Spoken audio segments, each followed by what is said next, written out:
Nag-craving naman ako ng pansit bihon kaya nung lumabas ako, bumili ako. Kaya tara, magluto tayo. Eto na, handa na ang ating mga lulutuin ngayon. Magpapansit bihon tayo for today's video. Sibuyas, bawang, carrots, magic sarap, broccoli, chicken breast, tuyo, chicken broth, bell peppers, and bagu beans, soya sauce, olive oil, and black pepper. Kung napapansin nyo, wala tayong cabbage kasi hindi ako nakabili nung lumabas ako. Sabi nga kung ano lang mayroon, makontento, 'di ba? Mag-story time na lang tayo habang tayo ay nagluluto ng pansit dahil alam kong alam nyo na rin kung paano lutuin ang pansit. Hindi na ito bago para sa inyo. Pag gusto kong kumain ng mga Filipino food, like ganito, pansit, ako ang bumibili niyan.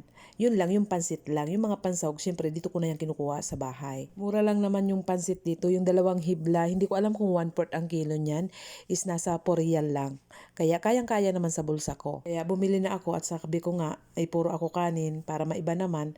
Kahit carbohydrates pa rin ito, at least may gulay. Ngayon, kumain sa labas yung aking tatay, di syempre kailangan ko magluto ng pagkain ko.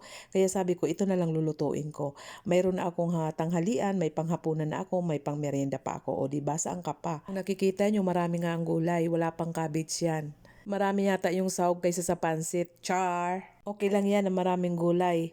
Mas gusto ko nga yan kasi yun ang pinapapako yung gulay. Lalo na yung broccoli, masarap yan. Iginisa ko na din yung broccoli pero tatanggalin ko yan dahil gusto ko medyo crunchy yung broccoli pag kumakain na ako. Ayan na, nagisa na natin. Ilalagay na natin yung ating chicken. At titimplahan na natin yan ng ating mga sangka para mahalo-halo natin at maluto ng ating gulay. Dagdag sarap at linamnam pa sana kung mayroon sana akong chicken cubes.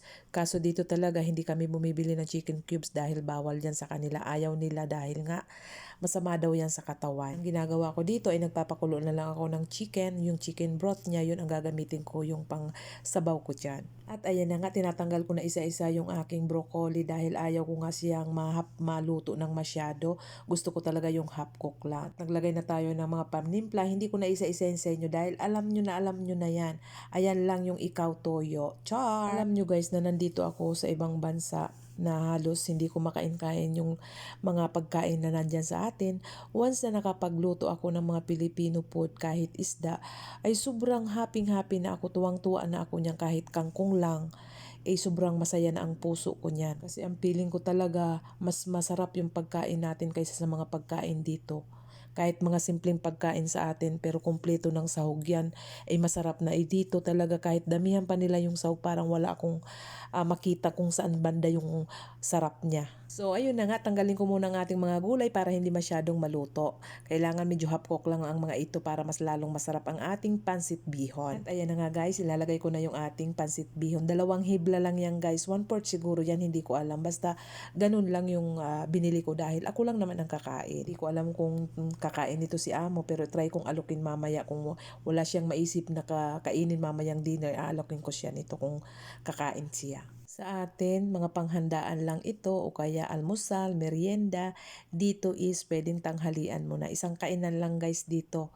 Kakain lang sila ng heavy yung pang lunch pero yung mga pang dinner is light na lang yan, sandwich o kung ano-ano pa man dyan. Hindi katulad sa atin na talagang all the time rice talaga. Umaga, tanghali, hapon. Talaga is yung pinaka-heavy natin na kain, mag-rice tayo is tanghali para makatipid dahil sa sobrang mahal na ng bigas dyan. Char! Sandwich na lang sa gabi or kaya maglaga ng itlog o kaya maglaga ng kamote. Mga healthy naman yun para makatipid. 'Di ba? O siya guys, magpi-plating na tayo ng ating pansit bihon. Ito yung part na namasaya. 'Di ba? Yung kainan serye. Maraming salamat Lord sa biyayang pinagkaloob mo sa akin ngayong araw at lalong-lalo na dito sa aking ilinutong pagkain. Salamat din po sa lahat ng biyayang na pinagkaloob mo sa akin sa araw-araw at sa pagbigay mo ng lakas sa akin at sa aking buong pamilya. Amen. Mag-like, share, and follow. Follow for more videos. Thank you for watching.